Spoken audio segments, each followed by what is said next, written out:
welcome everyone, and thank you for joining us on this panel that I'm very excited about. I want to start with you, Abdulaziz.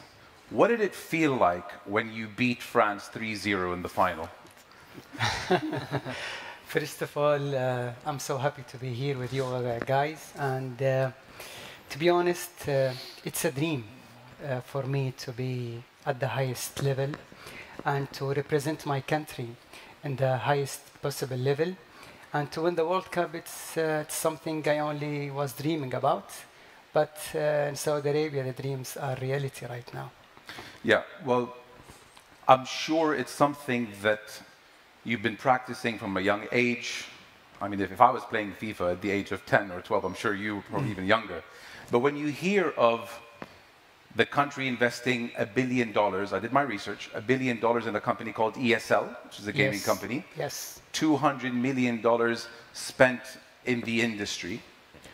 When you hear of such large investments being done from the top, few questions here. Did you ever imagine this day will come? What does it tell you about, your passion?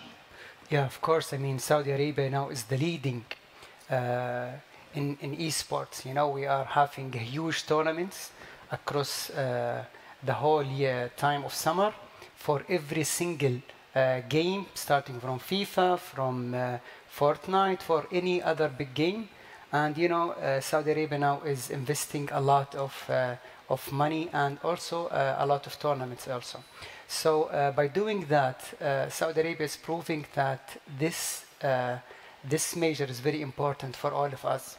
And definitely, eSport is growing massively throughout the whole years. I mean, we are talking about something like billions of dollars investing in this measure.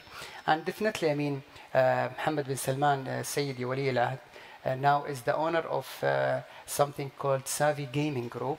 This is a huge esports, I would say, organizer. And now we will have the Summer World Cup also, and that's with prize pool around $60 million. $60 million? Yes. Prize pool? Yes. My goodness. Is it too late for me to enter well, space? It's not too late, but there are so many opportunities for all of us, I mean, to be part of this huge project. Yeah. Fantastic. Nadeem, if we were to switch it now a little bit and ask you something more related to your industry, significant debates on the contrary. There's a significant debates over the cognitive effects of gaming, one-way communication, you're not interacting, with the outside world. These are all, I'm a father, so I protect my kids over that as well. But what's your take on it? Should we listen to the naysayers? Is there a middle ground? How would you approach that?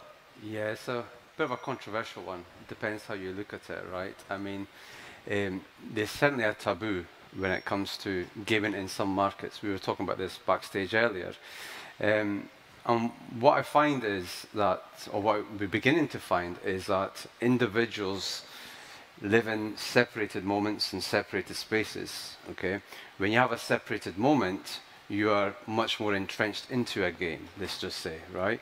And even within the gaming universe of individuals, we also spoke about, which is you have two types. You have the athletes, like this one here, and then you have the traditional gamer, which again has its own sets of personalities, whether you're a console gamer or a mobile device gamer.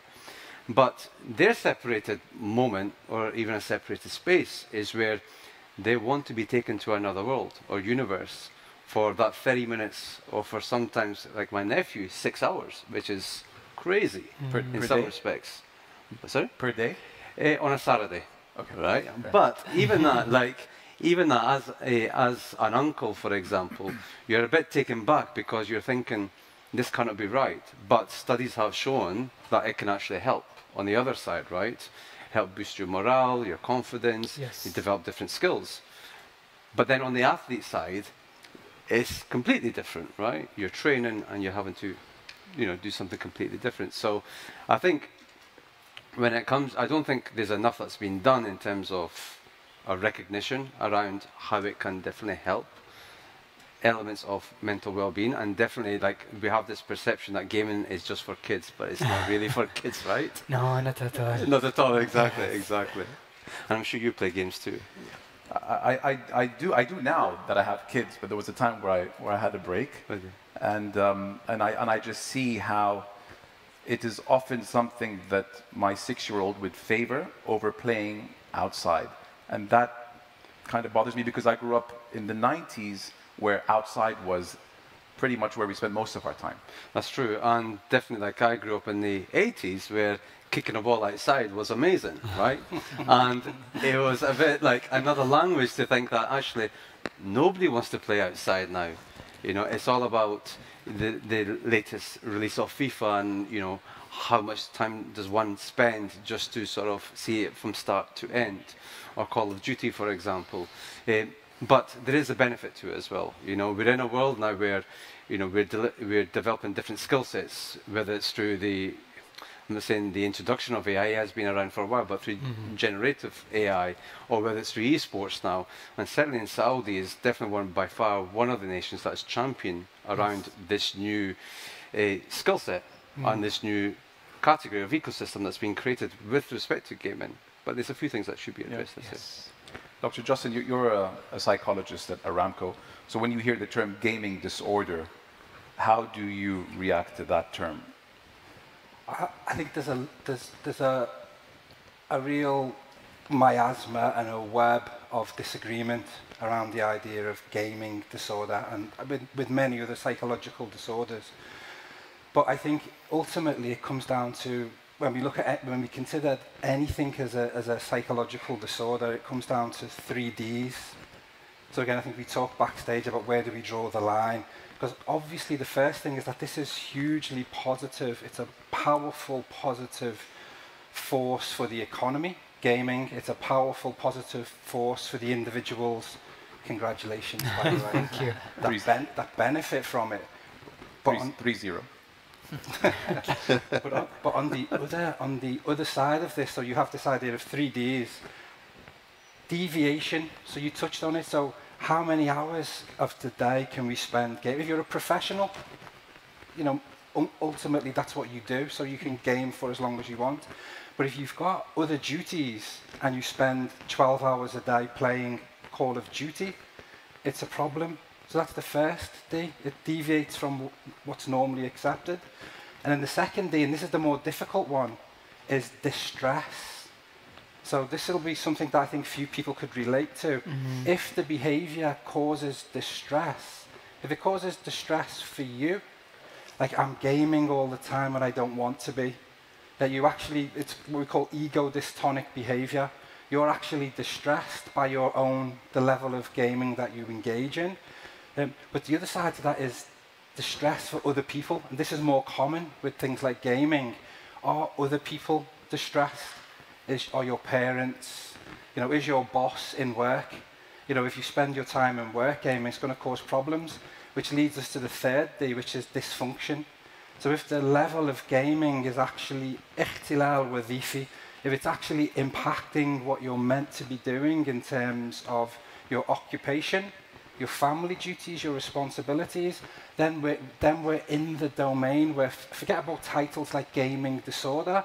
This is obviously, it's a clear and evident problem.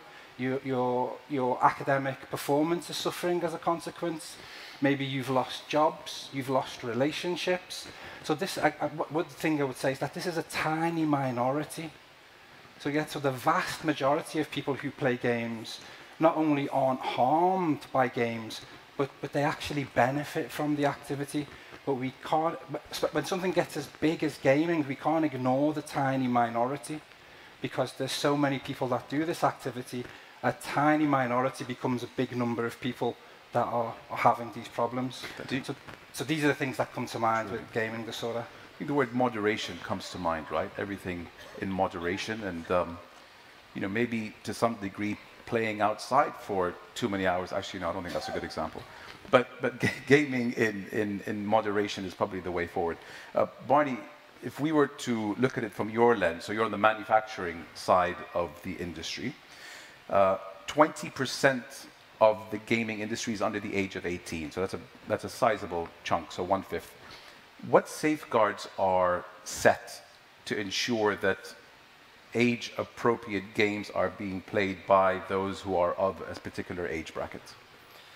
Yeah, I think that's a great question, and it's a real problem at the moment that we are trying to solve as a company. So I work for YOTI. We are an age verification company, and I work particularly very closely with platforms to work out how they can deliver age-appropriate services. And the key part to that is the individual, working out how old a user is, and then determining whether they are playing the right game or the right versions of the game or have the right setup in that game.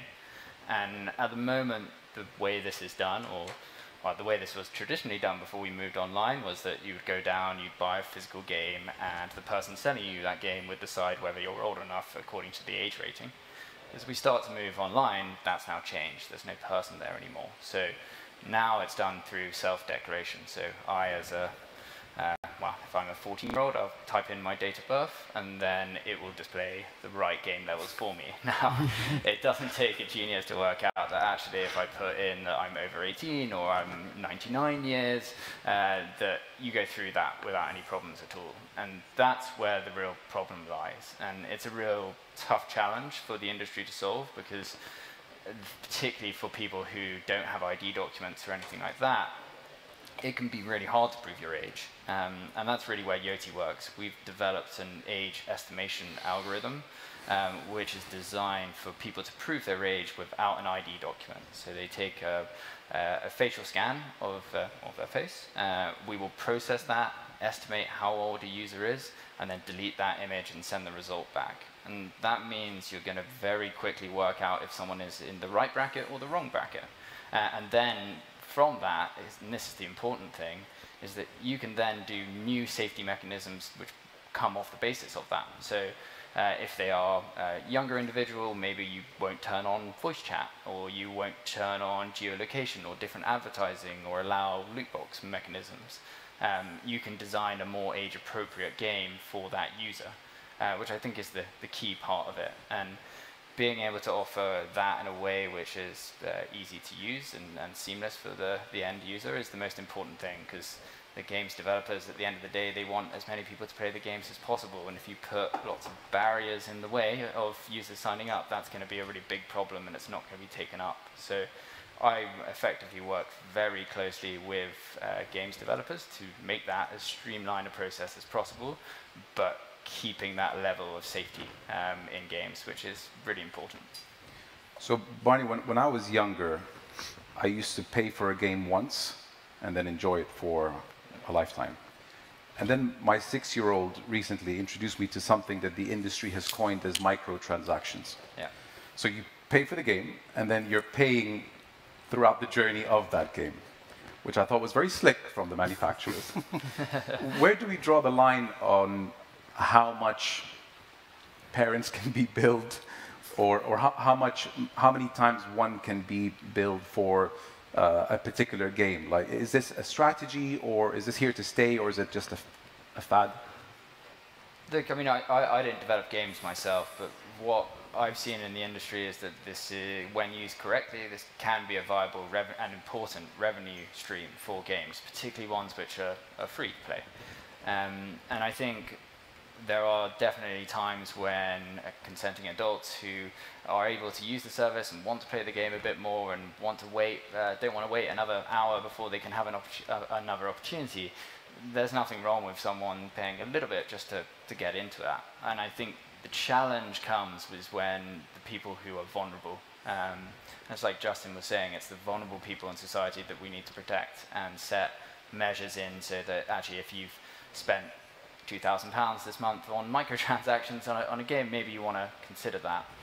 Or if you are potentially too young to understand what those microtransactions are doing, or that it's going to end up costing your mum and dad a lot of money, then maybe you shouldn't have the option to do that. And I think industry is making some strides towards that. I know YOTI, which is the sort of Video Games Association in the UK, they've released some guidance on loot boxes and making efforts to improve it. But it's really hard to work out where exactly that line is. I don't know if any of the other panel have any thoughts on that. I mean, at the end of the day, you know, it's a billion-dollar industry, gaming. Yeah, and it's a gaming and esports. I like to disentangle these because they are billion-dollar in respective fields.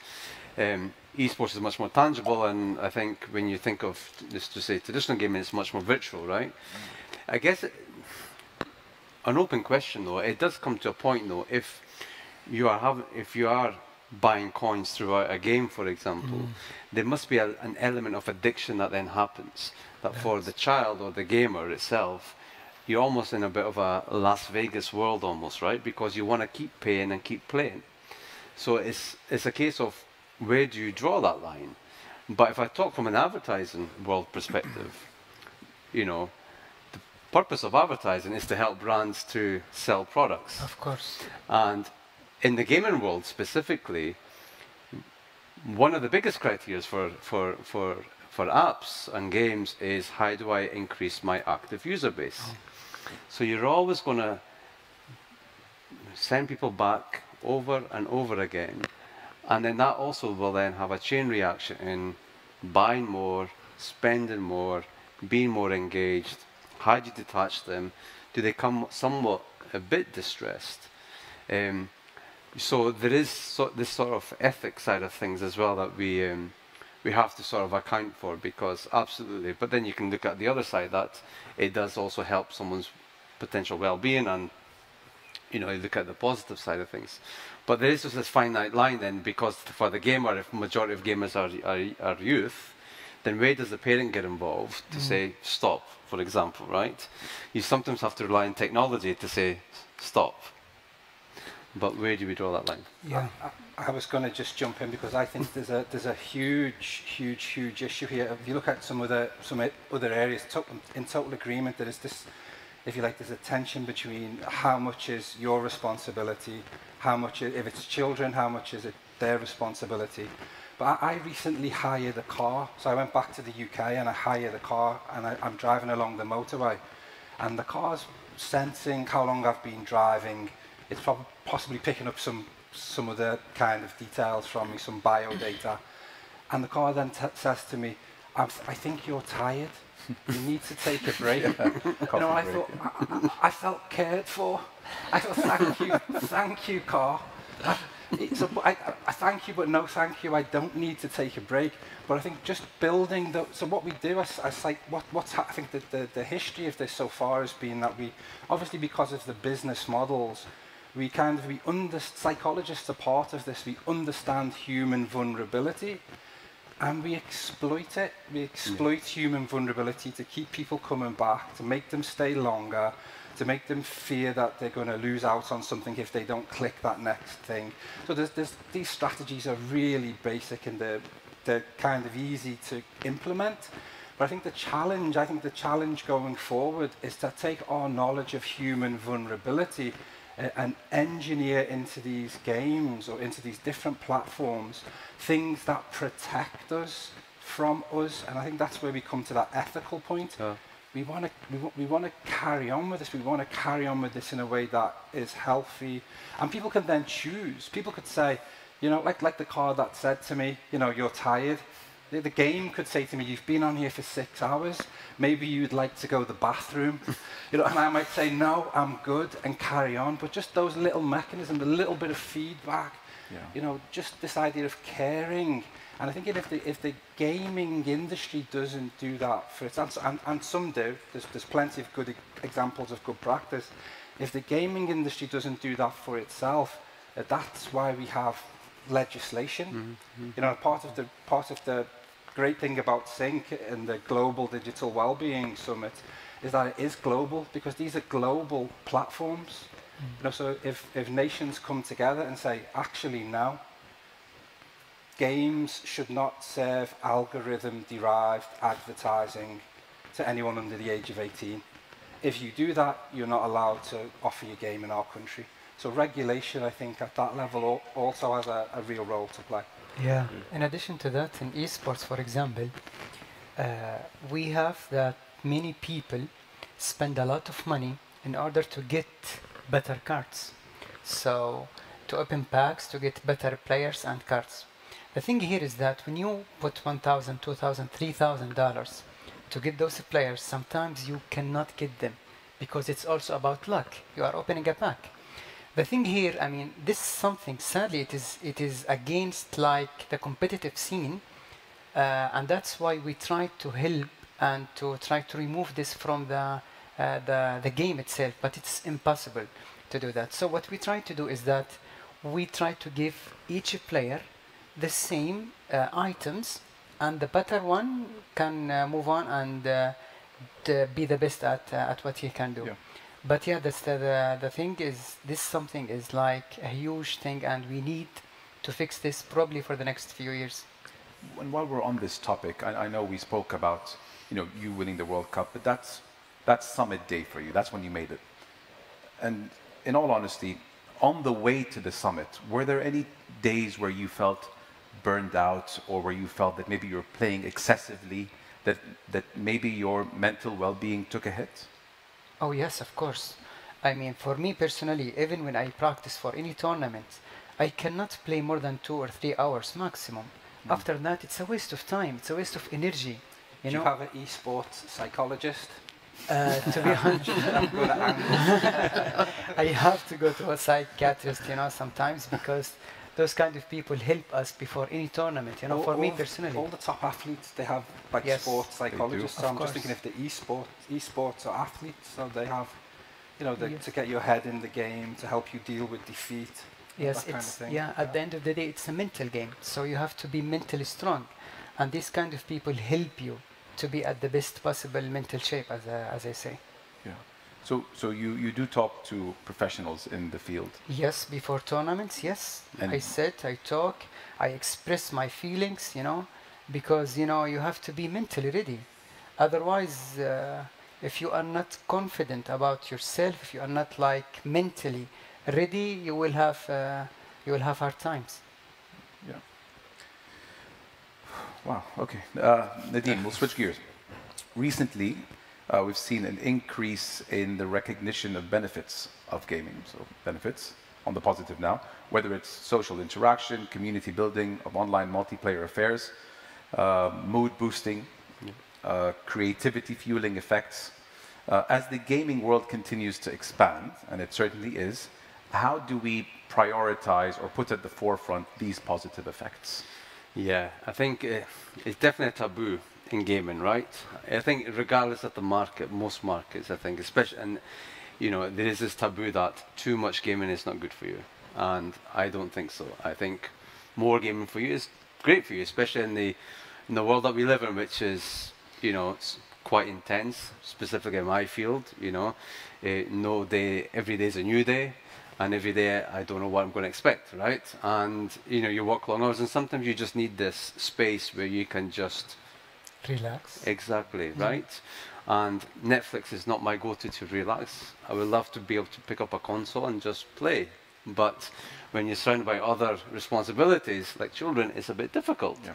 So definitely, I don't think there's a set way of prioritizing. I think what I personally feel is, when there's, what we don't often hear enough of, if I flip it around, is people who may be suffering some form of well-being issue, mental health, for example, that perhaps gaming is not being given as an avenue to explore for a remedy.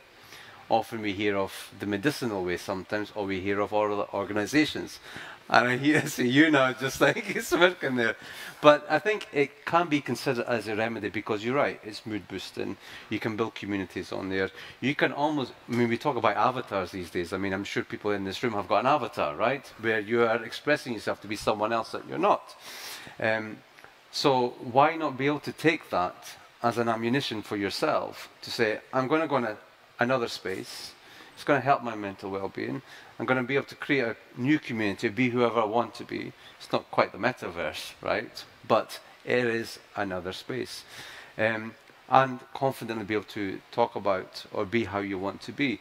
So I don't think there's a set priority, if I'm being honest with you. I think it's a solution that, one of the solutions that should be integrated into the space of well-being, that I think may be a way to help other individuals. I mean, I totally agree. I felt like often as a psychologist, like psychologists, and they deserved a reputation for years, there was lots of the kind of moral panics are kind of sparked by overzealous psychologists. Probably, I'm going to push it onto journalists. They take our research and they kind of throw paraffin on it and make a big fire. But I think the point you made there, I think it's really worth thinking about. I mean, two things. One, I think you mentioned before, Mo, about moderation. I think it's not also, the moderation is important, but I think a big thing is the reason why. So there's a reason why you game. So you might game to just kind of let off some steam, you know, end of the day, done your duties. It's a reward, it's a celebration. But there are some people who game to escape. So it's this idea of celebration or escape. So it's the why of the gaming. I have difficulties in my life, I have problems, I'm depressed, I'm anxious, I want to escape from that. This idea psychologists talk about experiential avoidance. And so if you're using gaming for that, if that's the reason why you're using gaming, that's more likely to be in that problematic camp. But you point at, I think, often we lump gaming as though it's homogenous. There's so many different types of games. And I think it is conceivable that you could develop games, especially if you kind of reverse engineer the elements that are associated with positive psychological well-being. So games give purpose, games give sense of belonging, games give a sense of achievement. So if you kind of take all of the if you like, the positive components, you could end up in a space where you could create a game that genuinely does boost people's well-being. You could even look at, you know, it's a bit of a stretch, but, you know, games that actually help treat certain problems. And then the gaming industry can take a slice out of the pharmaceutical industry's profits. There, we've created a new sector now, right? How do you react to that, Barney, where there's a dichotomy between playing to escape and playing to reward yourself at the end of the day? Yeah, I mean, I definitely do a bit of both. I think playing to escape from something is a bit more problematic when you get down to it, and I think it's exactly the point. Playing to escape from what? Is it to escape from just like a tough day and this is a one-off, or is this something a little bit more serious that we need to understand a lot more deeply? And then if you're playing to reward yourself, I think everyone deserves a friendly break every now and then, and I think there are good games which are great to play and are really positive. I play Wordle myself, which is it's a word game. For any of you who don't know, you get to guess the letters and then you have to guess what the random word of the day is, and you get one chance to do it per day. It only takes 5 minutes. It's a really positive game to play overall, and that's one of my rewards for the day. I wake up and I play Wordle, and then I share it with my friends and say how I've done. So I think there's a nice difference between those. I think they can both have positives and set up like that. That game went viral a few years ago. Everyone was on it 4 or 5 years ago. One of the most popular games out there, and yeah, you can only play once per day. So it's not all about getting as many people playing it as fast as possible to have a hit, and it's overall it's a really positive one. That's my mom actually. When she had that, she played this very game, and she, bless her, she came to me. She goes, "I think there's something wrong with my iPhone." I goes, "What?" She goes, "It's not letting me go to the next step." So she would uninstall and reinstall the game, thinking there was something wrong with her device, bless her. But a great measure to have. Yeah, that's the idea of engineering that in, knowing that people are likely to be quite addicted to it because it's fun and it's good, but you know, making a decision to not encourage that, discourage it. You know what, Dr. Justin, one of the things that I've noticed, at least in the last decade, I'm a beginner to the industry of gaming, but one of the things I noticed as an observer is that the industry has changed from one-way communication, when I used to play FIFA or Need for Speed, to two-way communication. My son today is talking to a number of kids, all of whom I screened, but there is an interaction happening as opposed to just looking up at the screen with your mouth open. So safe to say that the industry is safer than ever as far as your mental health is concerned, where it's not just one-way communication, but you're interacting with other people. Would you agree? I totally agree. I think that's the type. So if you looked at the ingredients that make a game good, or that make a game health promoting and positive, it would be these games that kind of, if you like, create social interaction. And I think one of the things that someone said to me once was their parents stopped their gaming behaviour. They cut it, like they just, you're not gaming anymore. And they said that it hurt the most, not because they couldn't game, but because they were part of a team and they were letting their team down. Yeah. You know, so that really made me change the way I thought about this. So people are developing real, substantial social connections in these games, a sense of belonging. You know, so I think that there really are lots and lots of positive, powerfully positive elements about gaming. And I think if we focus on that more, they become a force for social good. So I think the idea of connecting people, giving them the shared sense of a goal, you know, that really is quite powerful, you know, especially for young people. And I think not just with their peers. I think one of the other things that really, one thing that lit me up one day, like I don't play games, but my daughter played Minecraft, and we were going for a walk, and she started talking to me about the Enderman, and I said, Ender Dragon and the Enderman. And usually I just dismiss it, but I leaned into it and I said, tell me more about the Enderman and tell me more about Minecraft in general. And she lit up. You know, I hadn't seen her so animated. She schooled me. She taught me all about, but there was a real connection there. So I think it's another opportunity for parents and their children to connect over games, especially the games that you mentioned, the games where you're kind of, you know, you're reliant on each other, you're interacting and you're supporting each other. So we can't talk about games as one homogenous blob. That's finished. We've got to really dive down into what type of games. Some games are definitely harmful. It's almost like there's a thin line between some games and gambling. You know, we know gambling's been an addiction, well-established behavioural addiction for decades. So I think we really do need to have that nuance and keep in mind that gaming overall is like you mentioned it before. There are some games, there's a famous study from the Oxford group where people who played it more, they played for more hours, they had higher levels of well-being. Yeah. So it's not about, so you can't extrapolate that to all games, but this idea of kind of lifting the lid on what games are, what elements are in them, and what those elements do to us, our psychology. Yeah, he mentioned something very important, that gaming could make the relationship between the daughter, the son, or the parents much better, you know? So this is one of the most important things that we should focus on, because when you play with your children, whatever the game is, you are building a better relationship with them. And by this way, you can gain their trust. They will all be talking to you, they will be more open to you, and that's the major thing in growing up those children or kids. And no parent can ever tell their child, you're never going to make a living off this. That's dismissed, because the industry is in a brand new frontier, in a brand new place. Okay. Perfect question for you, actually, Abdulaziz. Any changes, or what changes would you like to see in the industry for the better, if any? Any improvements from a gamer's perspective? Would you like to see any changes? Well, I mean, there are many things that we would love to see.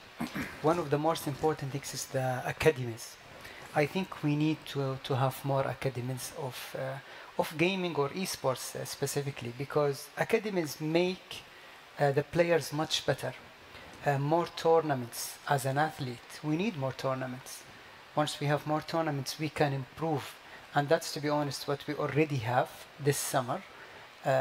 In Riyadh, we will be hosting the biggest event of World of Esports. So academies and more tournaments, I think these are the more important things that we need. At the end of the day, that maybe we can also have game developers, because all the game developers are from out of Saudi Arabia. So we should focus on that, because there are many people who can make good games that describe our culture. So right now in Saudi, the country has attracted the eyes of the boxing world. Okay. Like, I don't think anybody can dispute that boxing is now the home of boxing is in Saudi. Yes. Now, and hopefully for a very long time.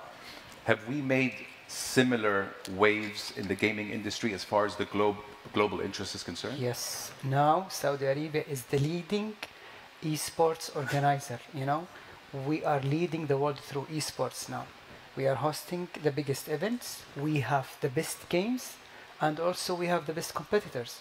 So all these tools are helping us. Imagine in Riyadh this summer, we will be having many tournaments and many games.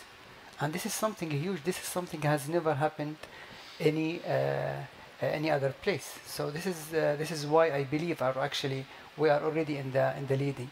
Also, I remember back in the years, I think around 2 or 3 years ago, the esports of some specific games, I wouldn't say, were dying. You know, Saudi Arabia took the initiative to represent this game in the best possible way, and to put money, organizers, and all of that. And now it's on its feet right now. So I believe now Saudi Arabia is taking the initiative to do that. Nadeem, in your line of work, have you felt work pile up in Saudi? Oh yes, Yeah. And whether it's the giga projects, whether it's the mega projects, or whether it's the initiatives like in esports. I mean, for me, like I've been in this region for almost 5 years now, and every time I'm in Saudi, which is almost every 2 weeks, there's something new, and there's a sense of energy that, you know, from an outside regional perspective, let's say, is seen as believing, right?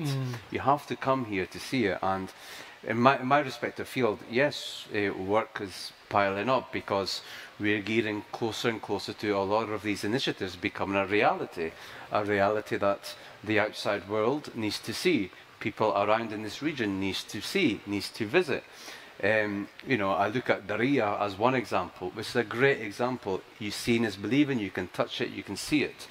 You look at the other projects that have taken place, it's becoming a reality. I mean, kudos to this. And honestly, for what you say to me about the esports being the home and the heartland, Yes. I think it's only commendable, honestly, you know. And like with all of this, so, and you're only going to see more and more of this as time goes on, and it's just great to see. So, unfortunately, but fortunately, yes, my work is becoming almost 16-hour days, 17-hour days. You know, I don't have time to game, unfortunately.